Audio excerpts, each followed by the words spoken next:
Julia, it's always lovely to work with you. For anyone that hasn't seen your designs, how would you explain them? Whimsical. So yes, I think I like things to be very imaginative, very whimsical, almost like storytelling through illustration.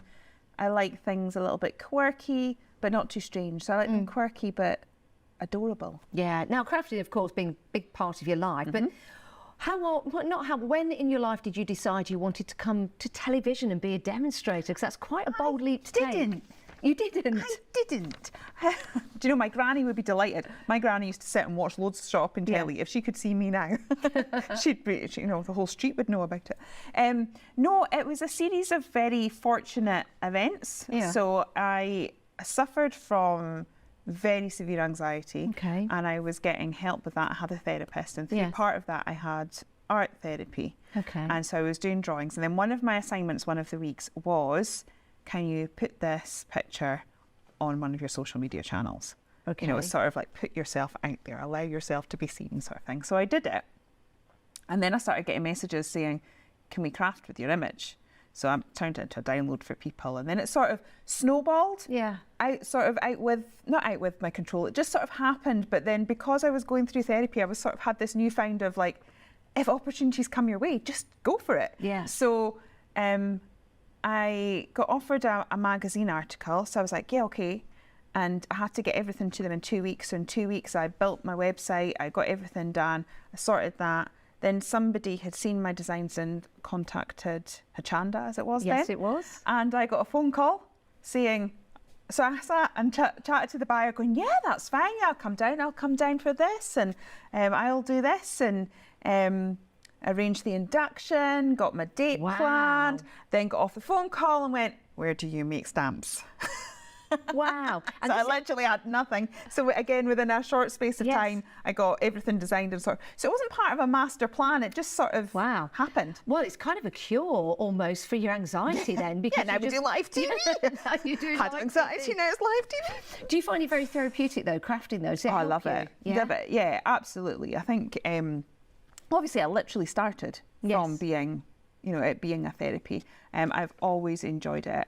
I always encourage. I think everybody needs to be creative. Yeah, I think so. You look at children, and they are all creative in what, you know, they build with their Lego bricks or building blocks, or they play with their doughs and things like that, or they make up silly jokes or songs or paint, and it's just natural in all of them. And then all of a sudden it's like, right, you've got to colour in the lines, so this isn't like this, and they start getting taught you can't do that. And all that natural desire and ability to be creative. So for me personally, I think being creative is as good for your health as regularly going for a walk. Do you know what? I agree with you, because you're forever learning. And, you know, when you create something, you're so proud of it. It doesn't matter if anyone else isn't proud of it. They will be, but you're proud of it. And that's what really matters. So if you weren't a crafter, because it is a massive part of your life, what do you think you would have done?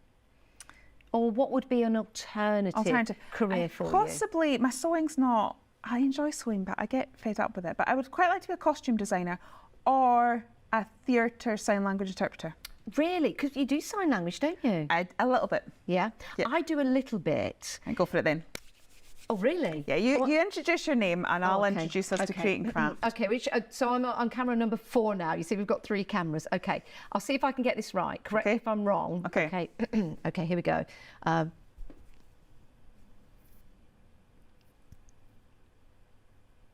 it. That's it. My name is Janice. There you go. And you? Okay, I'm on 3.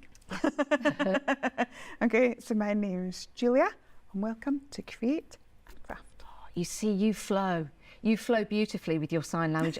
I'm a little rusty because I'm terrible at spelling, and that's one thing that I got really nervous about, spelling with sign language, but it's so much more than that. I'm going to put it out there, maybe if I talk to the powers that be. We want to do a sign language crafting video together, don't we? Let's do that. We'll do it. We'll do that. That's more app content coming your way. So let's talk about your favourite piece of crafting equipment. What would it be? Would it be a pen? Yeah, a black pen. Yeah? Black pen, yeah. And you can do anything with a black pen, can't you? It finishes off cards, but like quite often if I'm out and about, I'll have my sketchbook and my pen. Oh, that is fabulous, isn't it? What's your top tip then for a beginner? Someone out there thinking, right, I'd like to start crafting and I really love drawing, I love sewing. What's your top tip to them? It's going to sound really, really cheesy, but just start. Just start. You know, we all start somewhere. And I think sometimes what we can do is we compare our beginning to somebody else's middle or somebody else's end. And, I can't do that. Well, they all started somewhere as well. So just whatever it is you fancy doing, just pull it out and have a go. And there's no such thing as a mistake. It's a learning opportunity. Yeah, you're absolutely right there. Now, let's talk about you in your spare time when you're not crafting. I know you do a lot of crafting in your spare time, but is there a time in your life when you're at home, when you're not crafting, what is it that you're doing to relax? Most likely either reading, or I live in the north of Scotland, so I do like going for walks along Loch Ness and up into the forest, and or ideally sort of going along and having a coffee, reading a book somewhere out in there. Have you ever seen Nessie? No. Have you not? Do you go out looking for Nessie? I have done the boat cruise on many occasions. Have you? Have you really? Not going looking for it, but I love water. I'm very inspired by water and stuff like that. I love being. As soon as I come here, I walk along the Nene River. Oh, really? But yeah, so I do love water, and so I've done the boat trip just purely for enjoyment. Do you think you love the mystique about it? I don't know what it is. It's just very relaxing. It's very, especially like by the ocean. It's very rhythmic, isn't it? It's just, yeah, very much so. Yeah. What's your favourite TV show? Do you have one? Do you watch TV? No, I generally don't. Do you not? I don't know why I'm so surprised. Do you not? I'm trying to think. I'm currently watching Grey's Anatomy. Are you? Yeah, we've sort of missed that. It sort of missed that when it first started. Yeah. We just sort of watched that. I liked both. I suppose it comes to films, it would be Pride and Prejudice, hands down, and Anne of Green Gables. Very much. Very good. Very good choices. I like that. So, if we're going out for a meal, okay, what type of cuisine would you like? I'm really awkward now because I'm always allergen-free everything. So somebody that would cater for me and still give me a nice meal. Someone that doesn't produce cardboard as an alternative. Yeah, you don't want to be eating that. Good for crafting, but not for eating. Yeah. Not for eating. I quite like an Indian food. Do you? Yeah. Very nice. Now, of course, with your creativity, with your crafting and the producing of your stamps and your papers, you're forever needing to come up with new ideas. So how do you do that? Because we all lose our crafting mojo at some point. Yeah, I think we quite often lose our crafting mojo when it comes to feeling pressured. So you feel pressured to create, or there's just a whole load of stuff going on in life. And so you sit down and you just don't have the energy to be creative. So I would say take time for you. And it doesn't necessarily need to be crafting time, just time. So for example, I've got a lot going on this week. And yesterday I had a complete chill day. Yes. And I discovered a coffee shop in Peterborough. And I went there and it was just gorgeous. Was it? It had love hearts all over the wall. It had flowers everywhere. The food was amazing. I sat and did a sketch there. I came home and did a whole load more sketches. And I sat and wrote my plan, like, for the next year of designs. Amazing. Just from taking. That's amazing. And I wasn't even thinking about crafting. I would just went and, do you know what, I'm just going to indulge myself and have a lovely cup of tea, a cocktail in the middle of the day. And yeah, out of just taking time. And so I think when you take time out, it allows yourself the brain space to spark the creativity, where sometimes if you're like, I have to create, it doesn't happen. That's a good analogy, actually. Give me like walk into a room of life to give you that inspiration. So hopefully we're going to see that collection on Create and Craft. Isn't that amazing? That's been created just up the road in Peterborough. Yeah, all the sketches were done last night. In fact, at 3 o'clock in the morning, there was so much going in my head. I was like, I'm actually just going to have to sit. That's the coffee. No, because I don't actually drink coffee. That's the last question. I don't actually drink coffee, I drink tea. But it's, it was just because there were so many ideas, and then I get to that stage of, I'm going to have to write them down. I'm not going to be able to sleep. So I sat there, and I've even got the names of the stamp sets and I worked it all out. So hopefully that'll be February. So here's another question that's not on the list. In fact, we'll put this away now. Just making it up now. Let's pop that away. So you live in Scotland, but if there was another area in the world that you could go and live, because it'd be interesting to know whether you want to go for something completely opposite or something similar to, or you're happy where you are. I'm happy where I am, but there's 2 places I'd love to visit. Niagara Falls. Oh, yes. Again, love of water. Yes. Love Niagara Falls. And also, as I've said before, love Anne of Green Gables, so I'd love to visit Prince Edward Island. Oh, how lovely. Do you think you will? You want to? I want to. Whether that will ever happen, I don't know. One of life's dreams. Just taking you back to that coffee shop, we were chatting earlier about you doing social media. Yeah. And setting your camera up in coffee shops. Yeah. Feeling like one of these influencers walking around with your selfie stick going, hi, I think I'm all that. But you are. You are. It's taken me a while to be a bit self-conscious. And then I was sat by the river as well, and this guy with his kids came along going, can we have a look at what you're drawing? I'm like, Not that it was anything dodgy. No, it was just a really bad drawing of a bird. Do you get like that with your drawings? You know, I think you have to do. I never sit down and come out with a good bit of artwork. I'll do at least 3 or 4 dodgy drawings before the flow starts. But it's a bit like making pancakes. The first one never goes right. You just got to give yourself time to sort of exercise. It's the same with sports people as well. They never just go out and just play a game of tennis. They do a warm up. So you just got to allow yourself. Well, they should. Yeah, you've got to allow yourself time to warm up. Yeah, it's nice. I like that. I like that. So let's talk about friends. Friends. Yeah. Are you the sort of person that goes out with lots of friends? Do you have one friend? Do you get in touch with your friends? Do they get in touch with you? I keep in touch with my friends. Yeah. I've got lots of friends. They're all very special in all very different ways because we're all unique and you've got different relationships with each and every one of them, don't you? And that's really nice when you come together with your social network groups as well, isn't it? And craft together. And I think that's really important. If you can't get out, being able to chat with people online through your medium of art is wonderful. I find it really good because I started off on your side of the screen.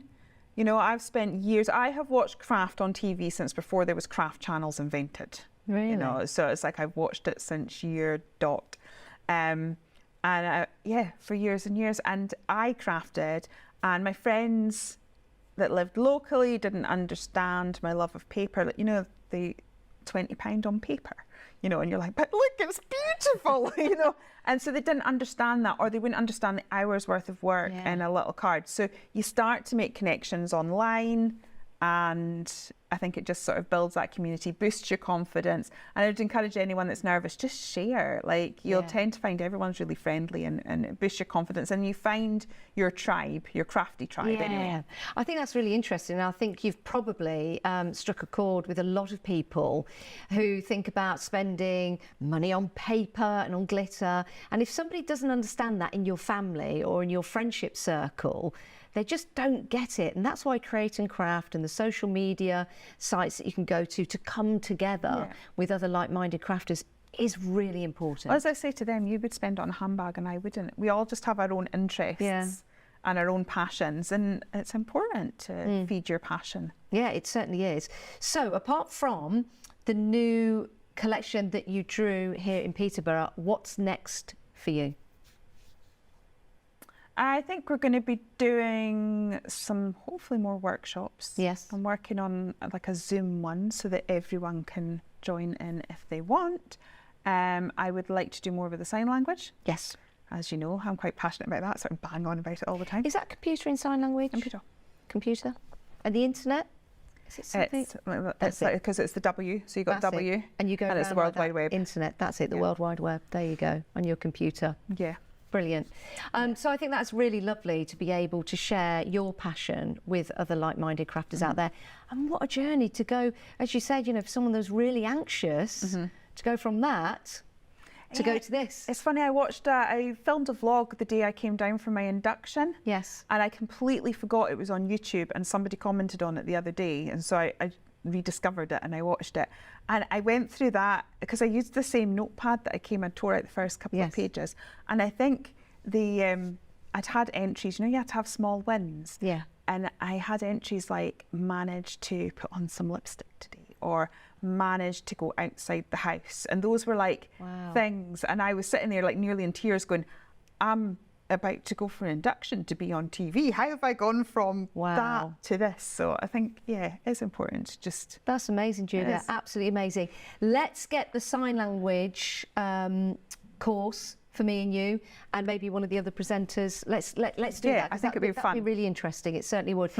Talking of interesting, you've been absolutely fantastic. Thank you so much for coming to the green room. Thank you so much for watching. We found out some lovely, lovely little stories there from Julia. Thank you so much, Julia. you. And thank you for watching in the green room.